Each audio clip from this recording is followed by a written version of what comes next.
We're in Ethiopia.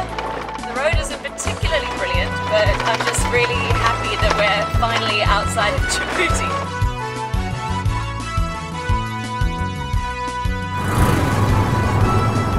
So we're in Dire Dawa, which is the second biggest city in Ethiopia, and we've got a little local tuk-tuk and we're going to the big market.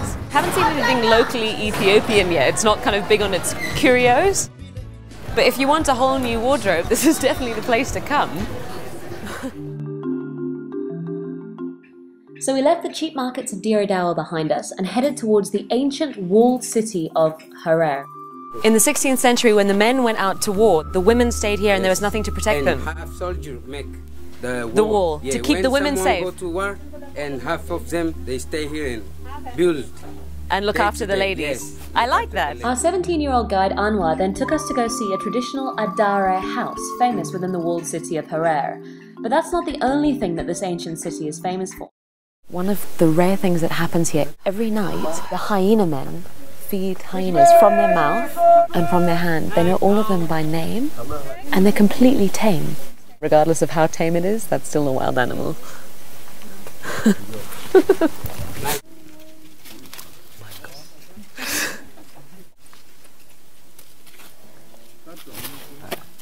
Wow, okay. I'm done. Thanks. Yeah, first by your hand.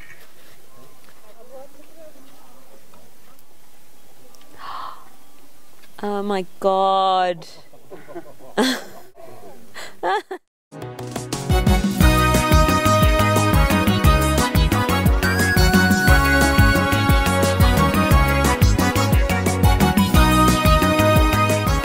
We've just had a fantastically well-rested night at the Sheraton in Addis Ababa, and now it looks like we're going to have to get used to camping again. We're driving north to Lake Tana. On the way though, we had the minor problem of a couple of flat tyres, but nothing Martin couldn't handle.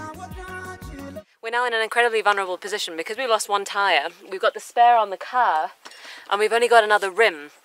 So if we blow another tyre now, we're screwed before we get to another garage. So we're going to have to drive really, really carefully. And it just seems to be villages with not many garages around, so that's going to be interesting.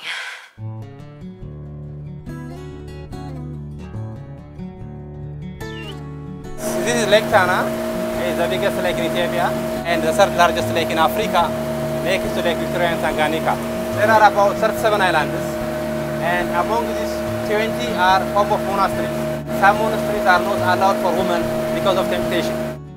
So because I was seen as a temptation, I wasn't allowed into the church and had to amuse myself elsewhere while they were inside. So what's special in this museum is we have different kind of crosses, inscriptions, icons, and crowns of kings. Cheeky so-and-so's even got food. Ethiopia is also famous for something a little bit more stimulating.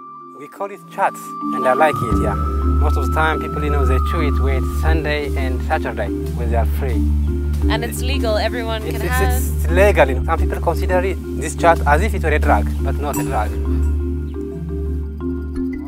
I will show today,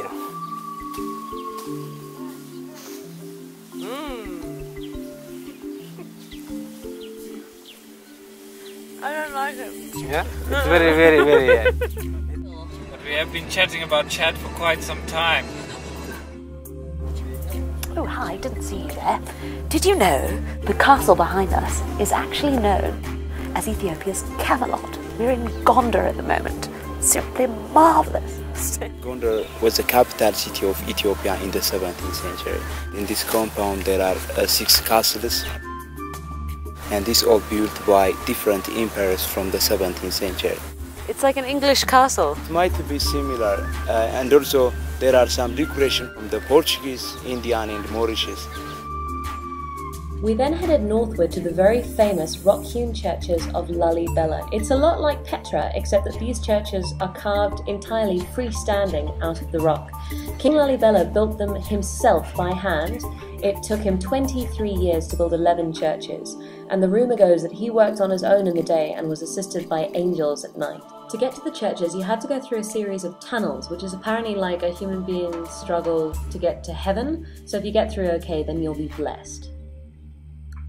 When you see the lower row of the window, that's a Greek cross. King Lalibela, he brought different architectural design from different places. When King Lalibela was born, there was a swarm of bees on the surrounding of him. As soon as his mother saw the swarm of bees, she called him Lalibela. Lalibela means in Agaw language, Lal means honey, Ibelal means eater. So honey eater. Exactly right. Lalibela means honey eater. In fact, the bees was prophecies future greatness.